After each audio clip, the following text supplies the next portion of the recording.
به برنامه اخباری آزادی خوش آمدید. سلام، من مومین احمدی هستم. فیشورده خبرهای جهان و تاجیکستان را تقدیم شما میکنیم. سرخط خبرها: تاجران بازار قبادیان نتوانستند مال و محصولاتشان را از آتش نجات دهند. آنها میگویند آتش نشانها به جای حادثه دیر رسیدند.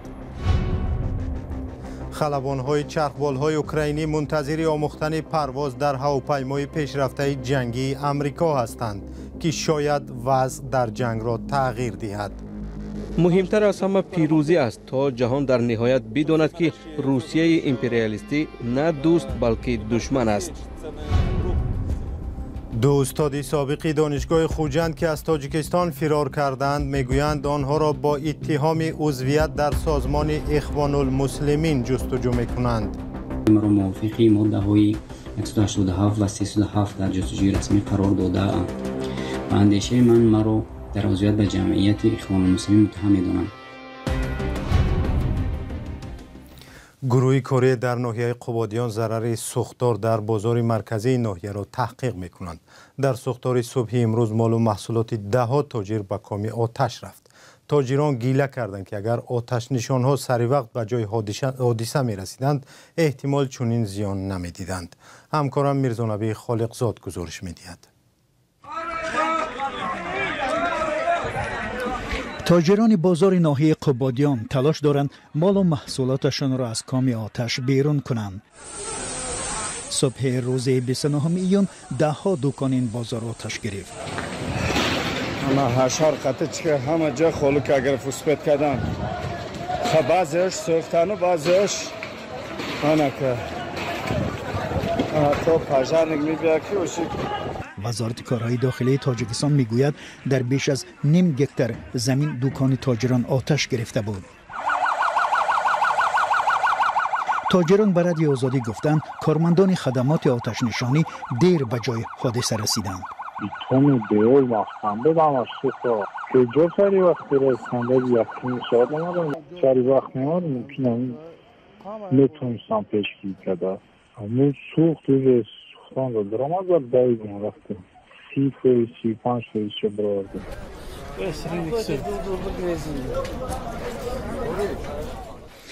وزارت کارهای داخلی تاجیکستان گفته است که آتش نشانها فوراً به جای حادثه رسیدند و در مدت تقریباً 3 ساعت پره آتش را خاموش کردند.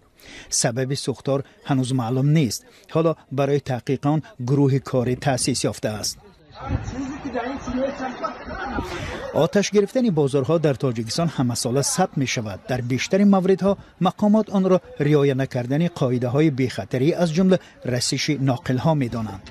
ساکنان و تاجران به قصداً آتش زدن بازارها با مقصدهای معین نیز اشاره می کنند.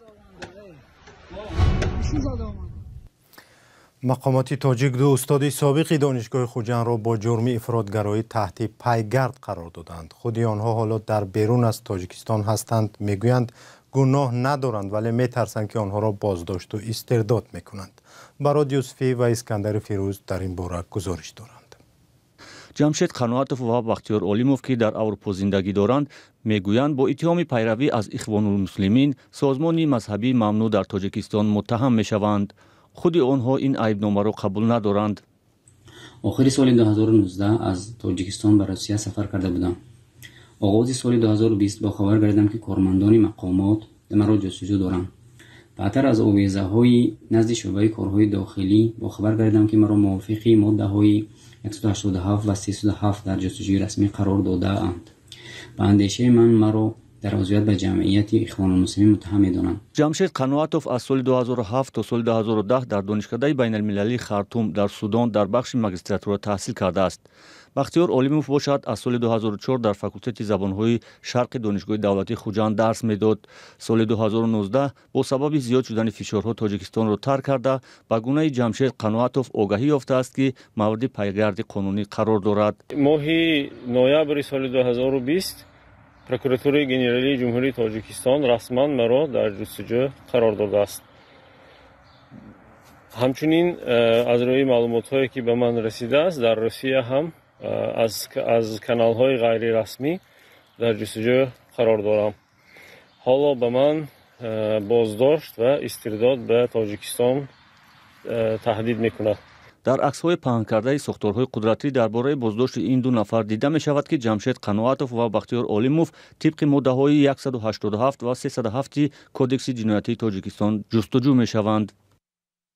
як манбаъ дар Додистонии вилояти Суғд дар суҳбати бидуни сабт гуфт ки кирдори ҷиноятии ин ду донишманд собит шуда онҳо дар ҷустуҷӯи ҷиноятӣ қарор доранд.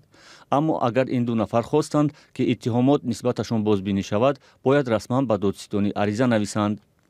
Фаридун Ҳодизода, коршиноси масоили дин, мегӯяд, фаъолияти пайравони ин равияи Ихвонулмуслимин дар бештаре аз кишварҳои шарқӣ манъ шудааст.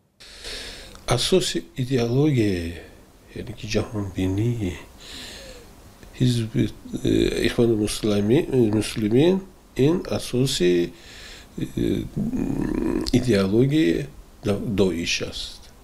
аз ин рӯ мо бояд ки аз ин камтар ҳаросем ва онҳоро албатта ошкор кардан душвор аст.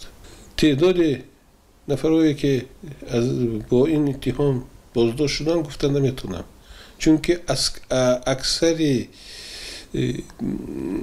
процессҳои судӣ пушти дарҳои баста мегузарад. баҳори соли 2020 Юсуф Раҳмон, Додистони кулли Тоҷикистон эълон карда буд ки шахсияти беш аз 300 пайрави гурӯҳи дар Тоҷикистон фаъолияташ мамнӯи Ихвонулмуслиминро муайян карда, тақрибан нисфи аз ин нафаронро боздошт намудаанд. ба гуфтаи ӯ, дар миёни онҳо устодони донишгоҳҳо, тоҷирон, донишҷӯён ва кормандони ниҳодҳои давлатӣ низ мебошанд.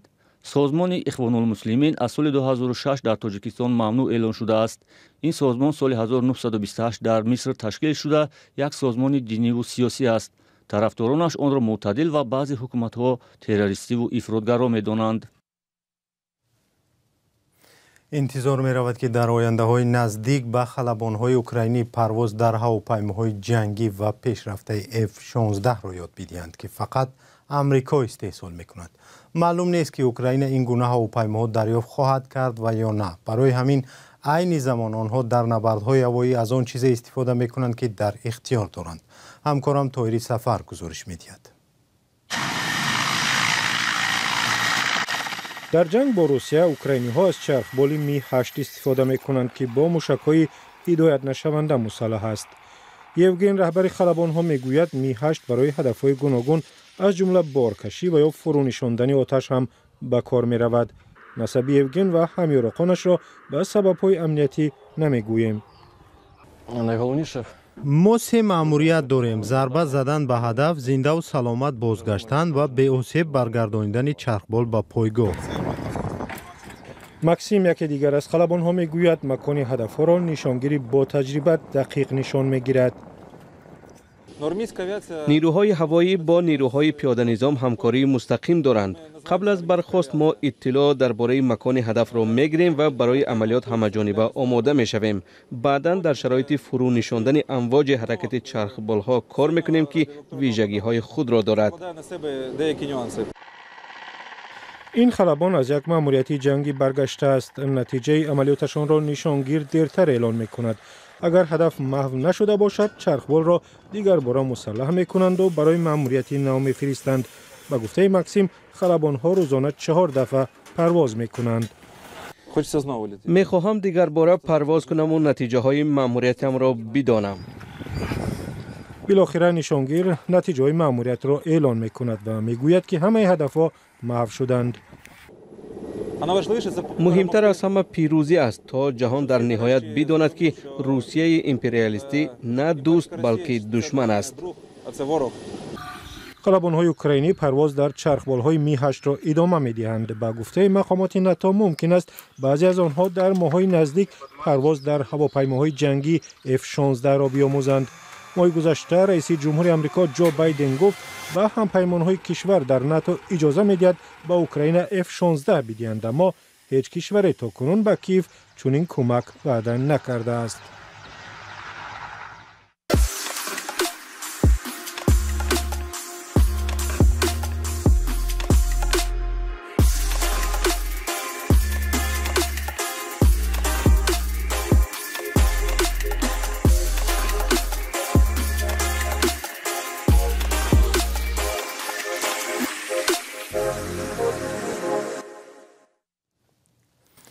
در ناحیه مومن‌آباد ولایت ختلان حادثه غیرعادی رخ داده است که برخی کارشناسان آن را خشم طبیعت به انسان می‌نامند. در این ناحیه خانه یک ساکن از ضرب رعد و برق آتش گرفته است که یک حادثه کم سابقه در تاجیکستان است. همکارم محمود جان رحمتزاده به ناحیه مومن‌آباد سفر کرد و این گزارش را آماده نمود. این خانه سوخته را در دهه ریز در این ناحیه مومن‌آباد کسی آتش نزده است. شام 11 و 12 به دهه بادی شدید و از پسش بارانی سخت با رعد و برق آمد. ساکنان روستا میگویند که بیدار شدند و آتش گرفتن این منزل را دیدند. همینجا زد فجر سر شد و همینجا شمال خطی به درجه محسوب که در مدتی نیم ساعت تا فجر آمانه اوجه کریشا تو تایدولان همیچیو همه ریخت. اهالی این دهه مدعی هستند که آب و هوا در یک سال گذشته تغییر کرده است. رعد و برق و باد شدید باعث خسارات به چندین خانه در دهه گشته است. ایجا من خیلی یاد ندارم، مثلا کلانترها یاد داشته باشم، خیلی نبا اصلا برادرایی که مثلا ایمو کلانن وکیل حوز مثلا وکیلی هم قشلوخه نماینده هم قشلوخه یاد داشتی یا خطی خیلی ما هیچی گفتن نمیتونم. این خانواده زیانی رعد و برق را تا حال جبران کردن نمیتوانند. مقامات میگویند که ضرر رعد و برق سالهای اخیر بیشتر مشاهده شده است.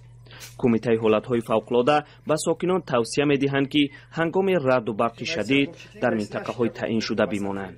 همین چنین روندهای ظهورات خطرناک سالهای اخیر با زدن رعد و برق مشاهده می‌شود.